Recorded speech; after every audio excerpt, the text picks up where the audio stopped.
Nous appelions depuis longtemps de nos vœux une réflexion sur la santé des femmes au travail. En ce sens, ce rapport a le mérite d'objectiver des réalités que nombre de femmes vivent au quotidien, mais qui, faute de données, demeuraient invisibilisées.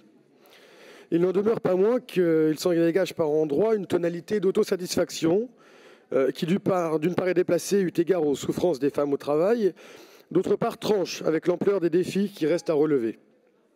Cette autosatisfaction est d'autant plus regrettable qu'aucune forme d'impact budgétaire n'est mentionnée dans votre rapport. La santé des femmes au travail ne saurait faire l'objet d'un traitement cosmétique qui se contenterait de paroles en l'air. Par ailleurs, ce rapport ne peut être qu'un point d'étape et nous ne pouvons que regretter la précipitation du rendu après à peine quelques réunions de travail.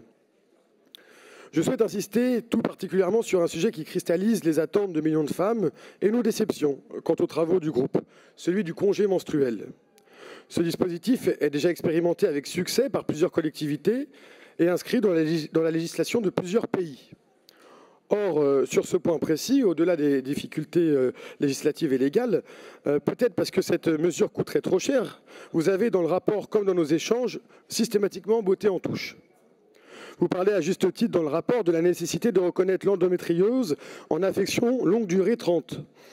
Nous vous invitons donc, maintenant que vous êtes dans la majorité gouvernementale, à appuyer véritablement cette demande. Il est des douleurs qu'on ne soulage pas par des formules et des droits qu'on n'obtient qu'à force de combat, ceux des femmes au travail et de ceux-là. Je vous remercie.